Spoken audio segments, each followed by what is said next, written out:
Okay. So once again, welcome everyone. Good to see you all. And if possible to really see you and turn on the cameras, that'll be very nice. And except that, welcome back to the second session of the Simple Guide for World Peace Seminar, How to Achieve True Peace in 12 Steps. My name is Miki Morita, for those who don't know me yet, and I'll be your MC for tonight. So before we begin, actually, I would like to do an icebreaker. I hope that you can be a bit engaging in this because without your participation, I cannot do this icebreaker successfully. So I hope you can join me in this. So what I am going to do is I'll make a question or statement, and then I would ask for you to raise your hands or maybe react or virtually, you can raise your hand as well if the statement is correct. So, for example, let's say, who likes books more than movies? And then you can raise your hand. Or you can put an emoji or like react or something. And then, and then we can move forward. So let's make an example. Who likes books more than movies?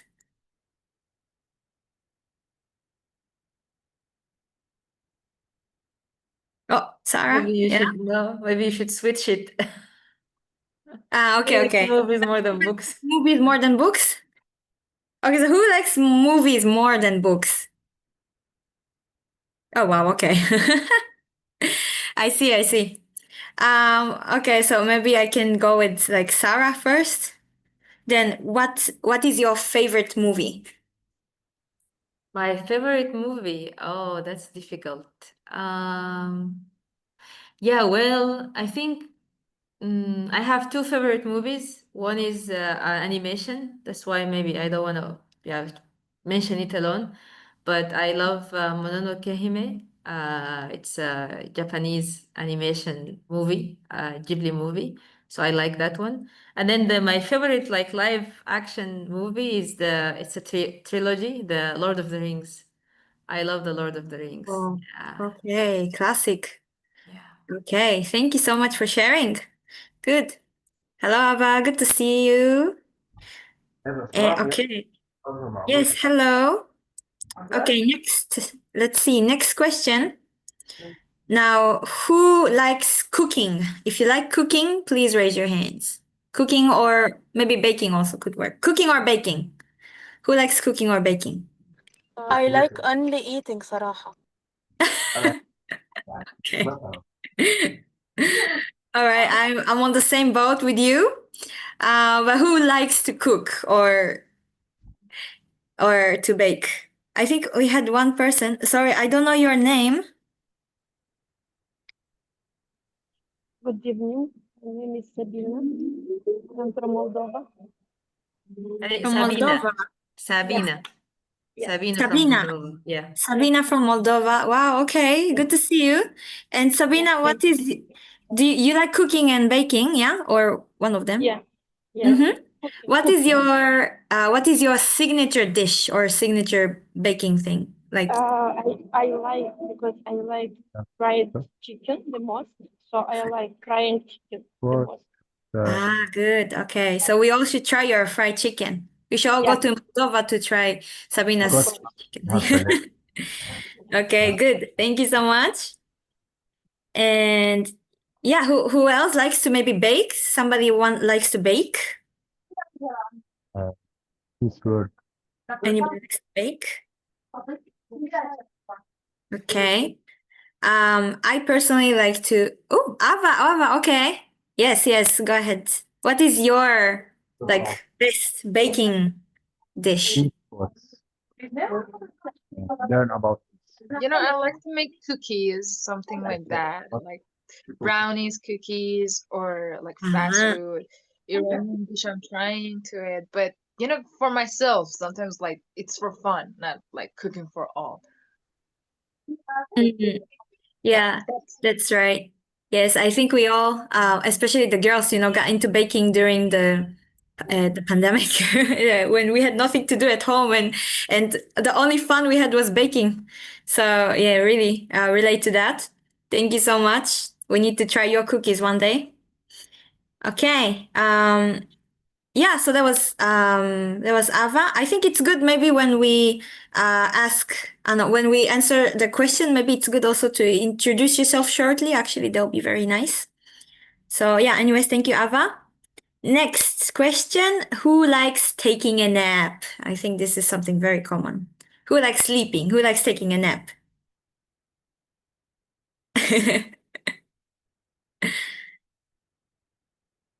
What is my Okay, so it's me and Ava. Yeah, okay. So okay, I can go to Ava again. Ava, what is the longest nap you've had? Like the longest time you've slept in a row?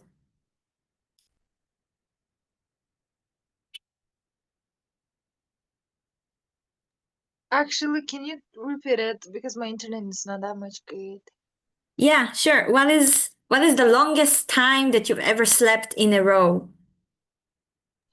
40, like 48 hours, 2 days, because for my exam, for my final exam, I have to study all night because I didn't study like during the year, and I have to be awake for my exam. I remember the last exam I sleep like for 2 days. I Wow, was okay. feeling so yesterday. Yeah. You must have studied so much. You I deserve that yeah. 2 days nap. Thank you. Okay, great. Yeah, I couldn't go that much. I was proud of my 24-hour nap, but okay, she surpassed me. She won. Okay, next. Who likes traveling? Who likes traveling? Traveling. Who likes to go around? Who likes to travel? Yeah, Sarah likes it. And Lean, yes. Lean, you like traveling? Hello, my name is Lian and I'm from Lebanon. Uh, yeah, I like traveling to discover or to do more adventures. So yeah, Nice, nice. If I may ask, what country or city is still on your bucket list? What country or city you did not visit yet and you want to go?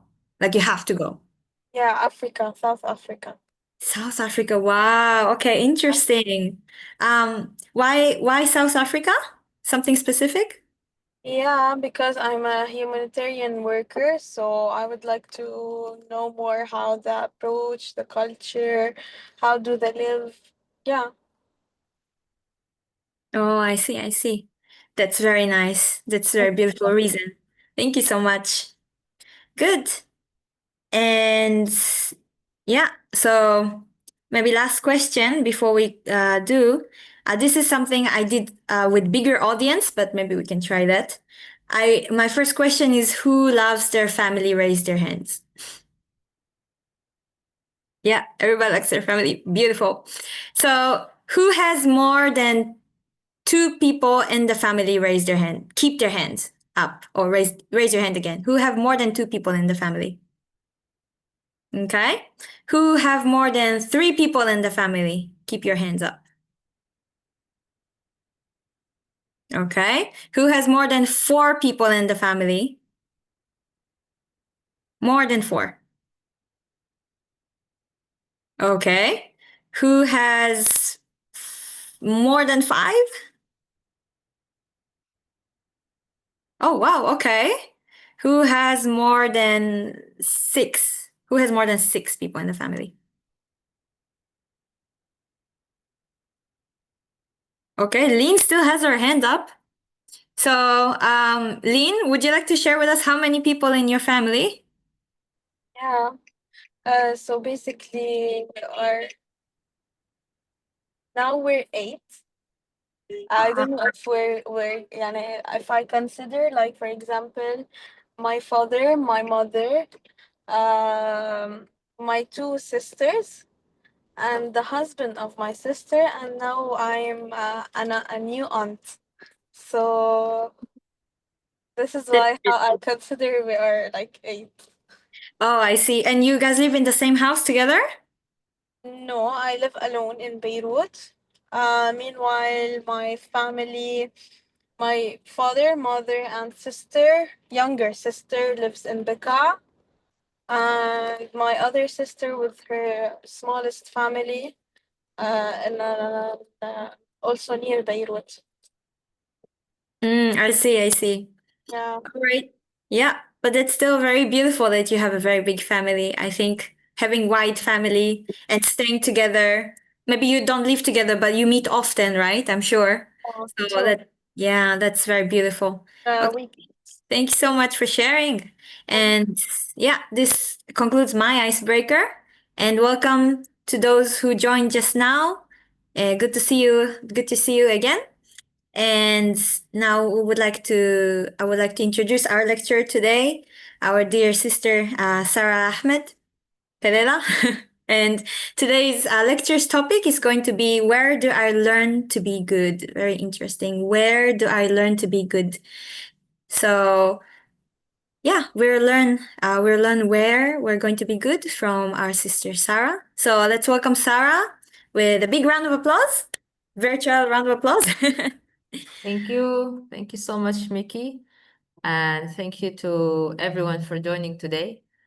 It's nice to see you in this evening. So I will talk about the where do we learn to be good.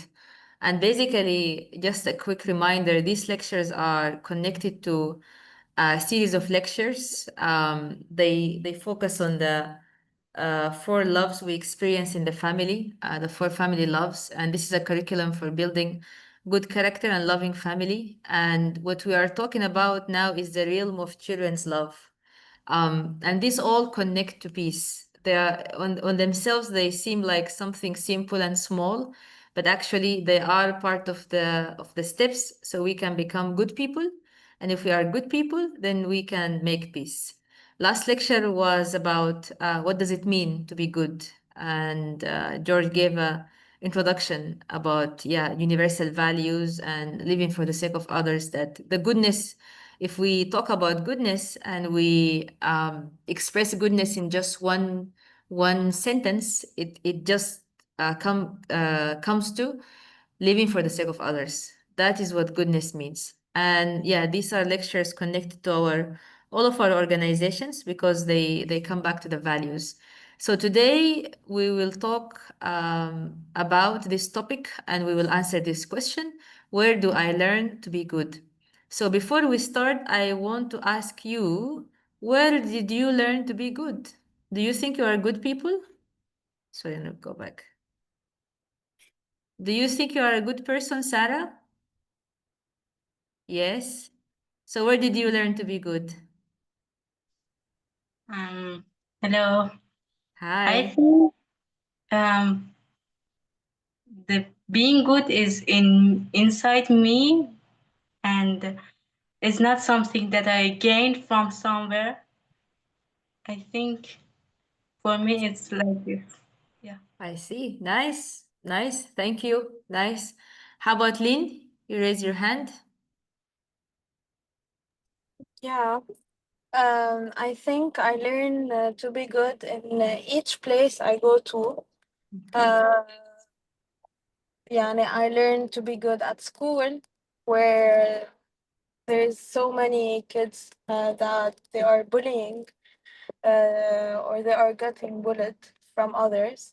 At home, um, so everywhere where I go, I learn to be good. I see. Thank you. Thank you so much, Lynn and Sarah. Actually, both your answers are correct.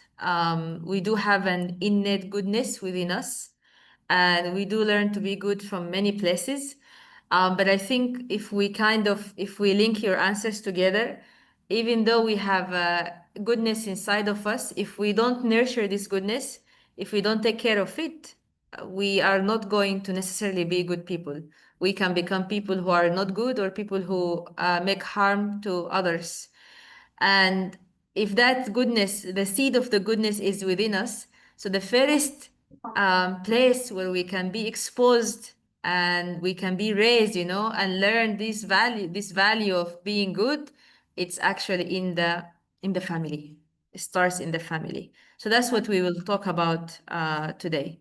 So coming back again, like I said, goodness. If we make goodness in a just let me fix my screen. Yeah. So if we talk about goodness from a simple perspective, it can just be summarized in living for the sake of others. This is something that the founders of our movement emphasized so much, to the point that all of our organizations, all of our work connects to living for the sake of others. It's like a mantra. We keep saying we have to live for the sake of others. Because if we all live for the sake of each other, then we will have peace in the world. There will be no conflict. Of course, there might be some disagreements, but there will not be, wars or separations and ill intentions. So again, to be good, we learn to be good. And coming back again to what Lynn said, we learn to be good in the environment, in the community, and we learn, of course, in the school and at home. So there is an education, there's a type of an education system. So education should be two kinds of education. The one we know for sure is education to be smart. We all go to school, we all go to universities, or we go to some kind of an educational institution, and we learn to be good at our studies, to be smart, to bring good results, and to be successful.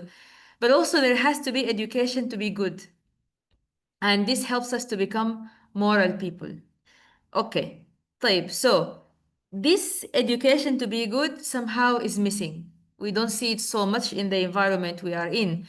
Actually, the modern education that we are all experiencing and that I have experienced as I grew up is that the education to be smart is so important. It's like the big foundation, and this is what we are trying to achieve, and this is how we measure our success, by being smart, or having good grades. And then out of being taught to be smart, we hope that those young people are good people. So you have somebody, it's basically like you have somebody who has a big brain or a big mind, but then the heart is a little bit, it's a either way. It can be big or can be small. It's not something that the institution invests in. But actually, this education of morals, or education of goodness, is something that many people talked about. So the US president from 1901 to 1909, his name was Theodore Roosevelt. He said to educate a man in mind, to educate a man in mind, and not in morals, is to educate a menace to society.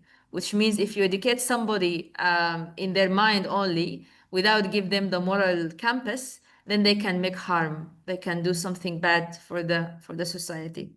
So this is a big dilemma. So what this means, actually, what we should strive to achieve is to have a balanced education. And a balanced education means that there has to be a foundation of goodness.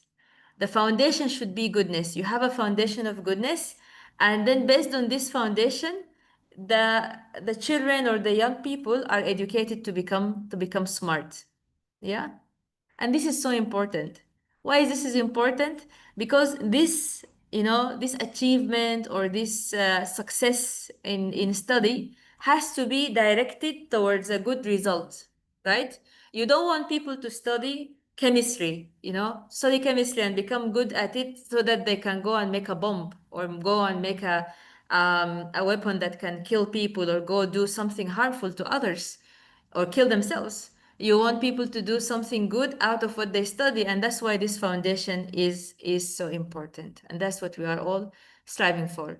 So coming back again to the question, where do I learn to be good, which I asked you in the beginning, and which means this is an important question we have to answer, since we see currently it's not an important focus, but that's what we want to focus on today in our presentation. Where do I learn to be good? I learn to be good in my family. And from whom do I learn to be good? I learn to be good from my parents. This is very important. And this is something that society doesn't teach you, especially the modern life we're living in now. goodness is not so important, and the value in the family, where how the parents raise their kids, is not so important. But actually, it's not perceived as important, but actually it's very important, very important. Why? Because in what we learn from our parents is important, because in this unit, when you have parents and then children, the child, whatever the child receives, the child is like a mirror. The child, is like Sarah was saying, the child is originally good. There is nothing there. But then it's like a clean page, صفحة يعني page that has nothing, white page. But then whatever the parents give to the child will return to the parents. So if the child receives love, receives attention, receives support, receives giving, receives nice words, kind words, the child will learn to return the same thing to their parents, because that's what they experience. Because they don't experience anything else. That's the only thing they experience. So that's why it's very important. So in a sense here, when the child learns and receives from the parents attention, love, support, and anything good, then they return to the parents, and then they learn that their parents gave them, their parents lived for them. So they will learn that I need to also give others. I need to also be good to others the same way my parents were good to me. And it's not a matter of thought. It doesn't come with thinking. It becomes so natural that this is what you experience. So naturally, you are good. Naturally, you want to do good. And naturally, you want to live for the sake of others. But since the child is still in this bubble with only parents, the parents for them are like God, there is no other entity or other people they're aware of. They learn to live for the sake of their parents, the sake of their parents. For example, I have a son, and my son he's so happy when I give him things, right? He's almost 2 years old. I think most of you've seen him. And basically, because of, I think, that heart, he learned to give back. So many times, he comes to me, especially especially with me, children are usually like this with their mother. He comes out of nowhere and he gives me stuff. When he has food, he gives me food, or sometimes he shares with others. So these are things we learn as we grow up. And the most basic feeling we have when we are children is this love for our parents. So we learn to give back to our parents, and this is what we can call filial piety. Filial piety is very common in the Middle East, and this is something that's really good in the Middle East, that children are raised to respect and love their parents, and out of their heart, out of their reaction to the love they received. And then when the children are young people, they have that feeling toward their parents, they also learn to become good people. And good people also can be manifested in mind-body unity. You might hear this sentence a lot of times, but basically mind-body unity means that you are not doing something that contradicts yourself. So for example, that if you think to do good, you do good, or if somebody tells you to do something good, you do something good. Like if there is your son or your daughter, you come to their room is a mess, and you tell them, please clean your room, they clean the room. They have some kind of unity that they understand. They understand, oh yeah, this is true. I need to clean my room. But then immediately they work, okay, my body work, okay, I'm going to clean the room, right? But this comes also from their motivation, that they feel this respect and love toward the parents, for example. And when you go through this process, at the end you have a person who have a good character.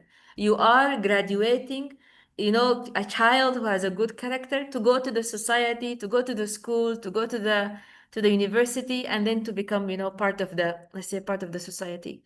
Like I said, filial piety is really common in the Middle East, and also is very essential in the Eastern philosophy, especially Confucianism. This is Confucius, and he said that filial piety is the root of all goodness. It's really interesting. This is something we emphasize in YSP, that filial piety is important, because if you feel that heart towards your parents, you will automatically feel it towards your community, towards your country, and towards the whole world. And in Confucianism, he also said that in serving his parents, a filial son reveres them in daily life. He makes them happy while he nourishes them, and he sacrifices to them with solemnity. Okay? Okay. So So this means I showed earlier this bubble where there are parents and a child. There is some sort of a priorities. There is some sort of an expansion. And here I would like to introduce a term called vertical standard. Vertical standard, which means what? Which means when you have a child that is growing in this environment in the family, and they have this mind-body harmony. Let's not use, maybe unity is a little bit difficult to understand, but there is harmony. There is no disconnection between what I say and what I do and what I feel. It's all good. It's all connected. It's all the same. And if you have a child who is like that, then this child will grow and then he will make a family that is also in that expansion, in that standard. This is, becoming a vertical standard. And if you have a family that is like this, then you can bring multiple families with the same standard, and then you make a community that is based on this goodness. And if you have a community, multiple communities, you make a country, a nation that has this goodness. And if you make nations, then you have the whole world that can change. So it's so simple, but it's so difficult because to change the world, and it shows you the answer. If you really want to change the world, you don't start from the bottom, the top, you start from the bottom. You start from the people. The people have to change. If the people don't change, no matter what system they are in, the world cannot change. So in the same way, this way, you have a person with a good character, then they learn to become a good child to their parents. And like I said, once you become a good child to your parents, the next level would be to become a person who serves the community, public servant, somebody who is faithful to their community. And then if the person loves their community, if I love my Iranian community, I love my Lebanese community, I love whatever community I grow up in. And then I go even one step further. I love my whole country, not just my neighborhood, not just my Beirut, or Dikwani. I love the whole country. I love the whole country that I come from and I live in. And then the next step would be, which is a bigger level, you can become like a saint who can love the whole world and really sacrifice for the whole world. And we have many examples here, like Mother Teresa. She lived for the whole world.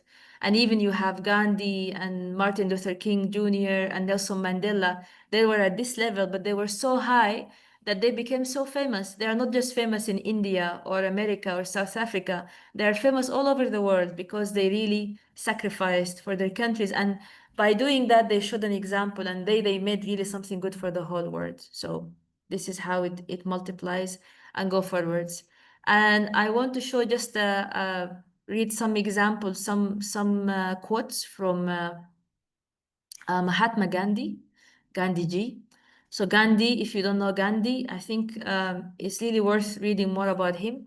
But Gandhi was somebody who was very loyal to his country, India, and he fought against the British occupation. But he was very peaceful. His way was a peaceful demonstration. So he said, I would like to see India free and strong. The individual, being pure, sacrifices himself for the family for the village for the district for the province, the province for the nation for all. I want Khudai Raj, which is the same thing as the kingdom of God on earth. This was his ideal. So this sacrifice is very interesting. And for me, I think also when we think about the body functions the same way. If you have a body, you have a body, not if you have a body. In your body, there are so many organs and there are so many cells. You're not aware of the cells. There are blood cells moving. And now as I'm talking to you, my heart is pumping, pumping, pumping. The blood is moving, the red blood cells, white blood cells, and the kidneys are functioning, cleaning the body. But because they are all working for a bigger purpose, for the whole, they're all in harmony. All my body is in harmony with each other. And they're all working for something bigger than themselves, right? But once the harmony stops, once there is a problem, the cell decides to know, I don't want to go this way, and then it starts to mutate or starts to die or something that is different from the normal step, then you have disease, you have conflicts, you have some difficulties, and you have cancers and all sorts of things.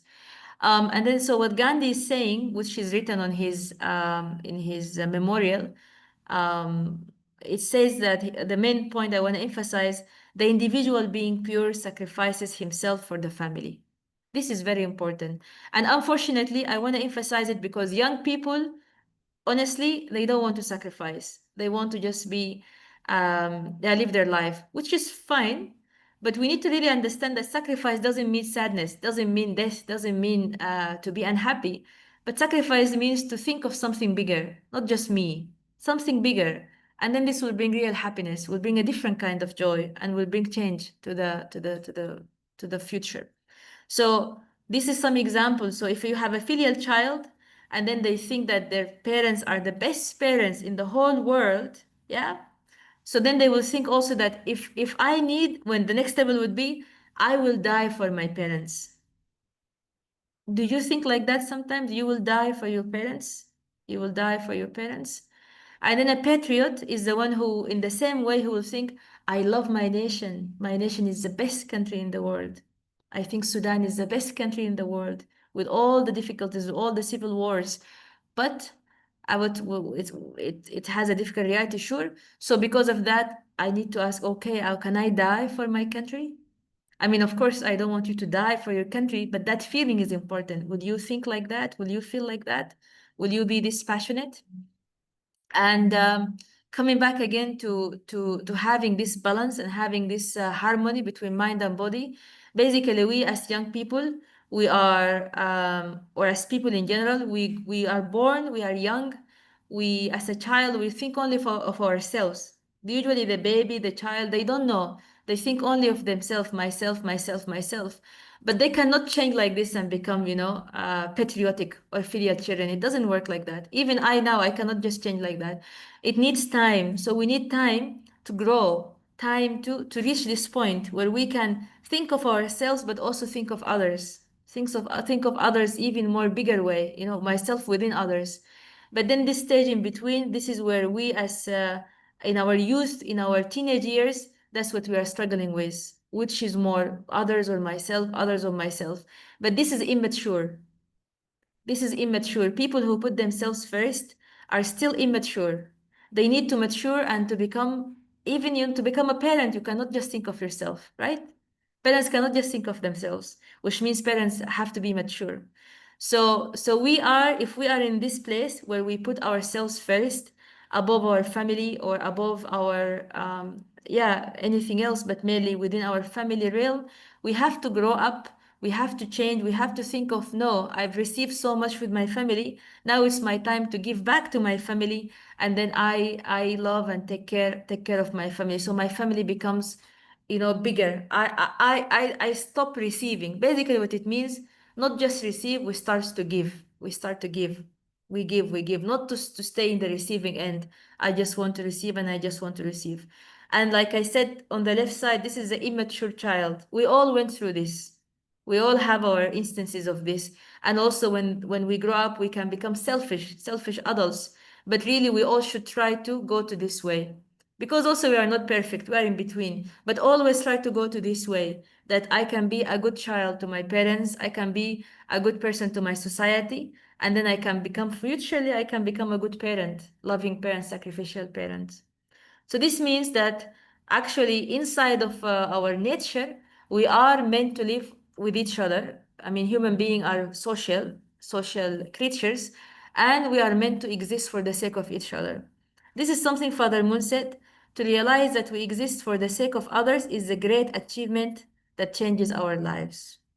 And I think maybe later those who will share, I think Lynn here also, she works with organizations. I'm sure she also you had a lot of experience where you could feel that happiness when you serve others, when you give others, you feel a meaning and you feel joy, you feel happiness. So again, I just want to bring out just 3 points about living for the sake of parents. I think this is more relevant for the younger people who are with us in this Zoom call. So always think of your parents, please. Of course, for all of us, we are always children in front of our parents. Always honor your father and mother. We should always honor our parents. And we should always listen to our parents. If our parents ask us to do something and we are busy with something, and we need to respectfully listen to our parents. And then, listen to them respectfully, not listen where I'm looking down or I'm looking up or looking somewhere. No, stop, listen, and then, okay, you need me to do this? Okay, I will do it. It only makes sense. We have received so much. We are here because of our parents, right? We exist because of our parents, right? And always obey them spontaneously, obey them with love, because we love our parents. We say, okay, I will do, not because I just order, but because I love you, because I respect you, I will do it for you. And I'll do it happy because I care about you. I care about you, and I receive so much from you. And always it's important to think, okay, will this make my parents happy? Will this make my parents happy? Will this make my parents proud? And loving our parents will protect us.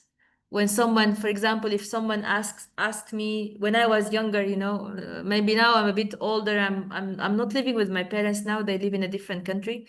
But when I was younger, yeah, this was a feeling that if somebody asked me to do something not good, and I feel it's not good, I just feel it, I need to ask myself a simple question. Will my parents be happy and proud of me if I do this? And if the answer is no, then don't do it. Shouldn't do it. Shouldn't do it at all. Because this is my original heart, original feeling. This is something, my original goodness. This is the seed of goodness that inside of me is telling me, yeah, maybe this is not something good to do. Yeah. So thank you. This is the end of today's presentation. It's not a lot actually, but it has a deep content. And since we talked about parents and relationship with parents, this is so important. So we have an activity, but before I talk about the activity, I want to ask, does anybody have a question at this point? Any question is fine. If I may ask, Yes. thank you for the lecture. It's very nice. Yes. Yeah, and I wanted to ask if you have the record of your previous lecture. I missed that lecture, so if it's available, I would be. see. I'm just No, want to hear it. no problem. Thank you. We have it, but we didn't put it on YouTube. We will do this Yeah, and then you will see it. No problem. thank Yeah, you. sure, no problem. Thank you. Okay. Any other question? I want to ask a question. Yes, Sarah. Yeah, sure. So my question is, if we sacrifice ourselves for others, and in this way we hurt ourselves, is it still good? I mean, we do everything for others, and we forget ourselves. And do you think it's still good? Very good question. I don't think we should forget ourselves when we sacrifice for others. I think when we help other people, we help them with love, with sincerity, with humility, but in the process, ourselves should also be there because it's out of love, right? Like for example, if maybe with George, my husband, and um, how to say? Yeah, and then he asked me to do something, and because I love him, I understand that he needs this. Maybe he wants me to watch a movie with him, or he wants me to do an errand or something anyway. And then I know that he really values that. He'll be happy if I do that. So I do that for him because I love him and I do sacrifice, but in a sense that I feel that this is more important, and I don't feel hurt if I do it. But if he asks me to do something that I really don't like or doesn't make me happy or hurt me, I think I need to say, right? I need to say that maybe, yeah, that I don't feel happy, or especially let's say with friends, the situation you talked about. If it's with friends, it's good to share, I'm not happy, and express that, and then you can get a better relationship. But for sure, helping other people, sacrificing other people is good and it's important, but it should always connect to you that you should feel happy afterwards. You shouldn't feel unhappy. This is okay, the main point. If you feel unhappy after you do that, it means something was not okay 100%. Something was missing. So you should always feel fulfilled. You should feel happy about yourself, right? This is very important. Yeah. Yeah. Okay. Thank you. Thank you, Sarah. Any other question before I ask you a question? Okay. Okay, good. Thank you. So we have an activity. I'll share my screen. So this is a very good activity, actually. Yeah, I wish I could do this when I was younger. I would like you to we'll take 7 minutes. I would like you to write down all the things your parents have done for you or given you. Of course, 7 minutes is not enough, but write down anything you could think about that your parent did for you that just comes to your mind when you think about it. They did this for you, they gave you this, something that you received from your parents. And we will take 7 minutes for you to write down these points.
أنا مع يعني الصفة ما أعطيك رأيي يعني أساس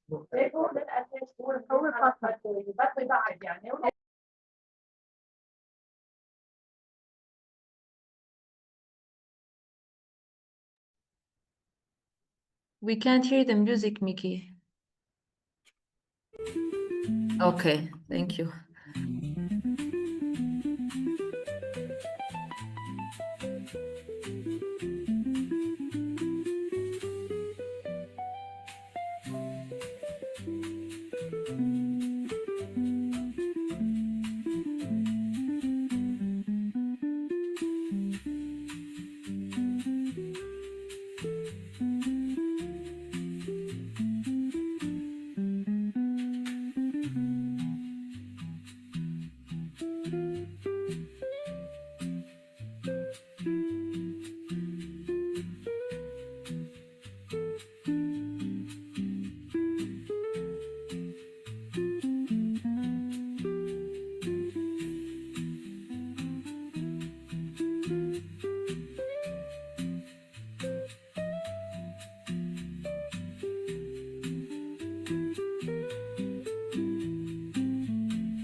Okay. I hope that was enough time at least to write a few things. I would like to ask maybe one volunteer to share what they wrote, maybe a couple of things from what they wrote about what their parents did or gave them.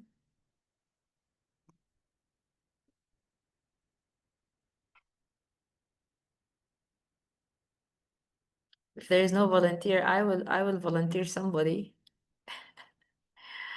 Okay. How about Sarah? Would you like to share? Okay, sure. Thank you. So they provide me, for example, house, home, or I don't know, everything I need for living like a normal person. So I think it's very important because many people in the world still doesn't have this these things to live like a normal people. And my mother always made me food. So I'm really grateful for this, and they supported me everywhere I needed to be supported. For example, when I like wanted to go to some classes, they said, "Okay, you can go," or also they allowed me to do whatever is good for me and abandon me from what is not good for me. So it helped me to put some limitation for myself. And yeah, I think it's also helped me.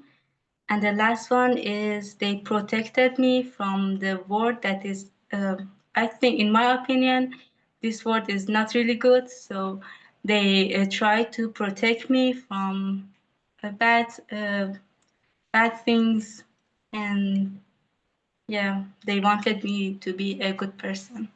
Yeah, thank you. I see. Thank you. Thank you so much, Sarah. Um, I don't think everybody knows everyone. Would you like to introduce yourself shortly? Because you said the war. I don't think everybody understand what you mean. Maybe your age, what you're doing, and where you're living. Is that okay? Me? Okay. Yes. So my name is Sarah. I'm almost 22 and I'm living in Iran for now. Yeah. Okay. And I'm student. Yeah. You're a university College. student. Yeah. Okay. Thank you so much. Thank you, Sarah. Yeah. We don't have a lot of time, so I think just one representative for now. Yeah, so next activity, or part two of activity number one. So you all wrote things about your parents that they did for you or gave you. So now I would like you to ask yourself, did they ever ask you to be paid back? Did they have a cash register in the kitchen? Did they ever say, "Oh, I'm doing this for you. Now let's keep the record. Oh, 1, 2, 3, 4. I've done this, and yeah, give me back later." Somebody is laughing. So this person who is laughing, I think you think that didn't happen to you. iPhone GIX. Why not? Why do you think? I'm guessing your parents didn't do that. I mean, can you answer that question,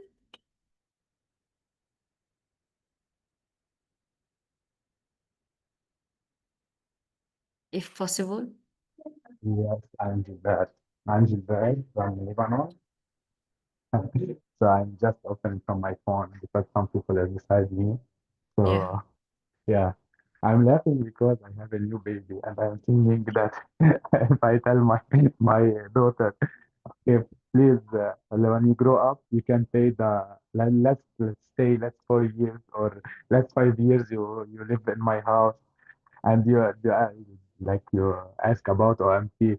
So so maybe he can pay later if she travel to somewhere, pay it later for me. I'm thinking about that. That's why I'm not. And of course, like Uh, I imagine myself like in my house. Okay, there is like my parents' house. There is register in the kitchen. Yeah,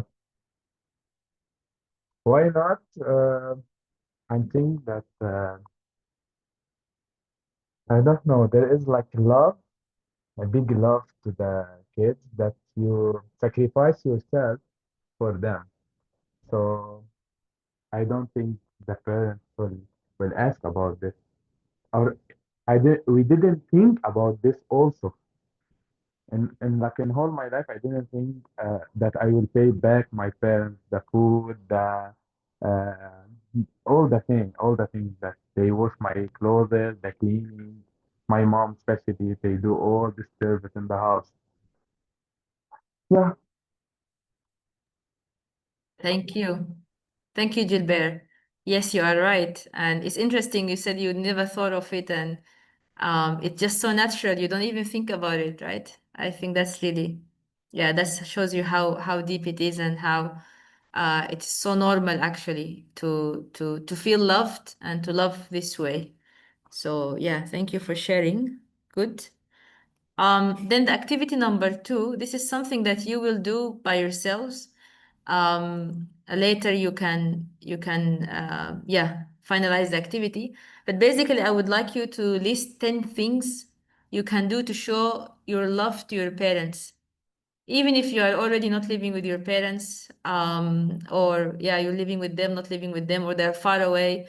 But if you can think of 10 things you can do, whatever that is, to make them feel your love. And then after you write the 10 items, I would like you to choose two of them that you will do today, tonight. You will do tonight. Okay? So let's take yeah, maybe 5 minutes. Maybe 5 minutes should be okay. Please write down. If you can think of 10 things, as much as you can, and then choose two of those things that you will do tonight. And then I would like one person to volunteer and share what they're going to do tonight. Yeah, for their parents.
Okay, so let's see. Thank you, Nikki.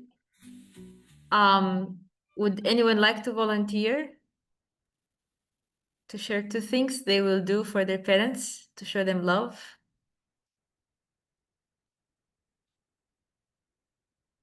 Somebody who didn't volunteer yet, if possible.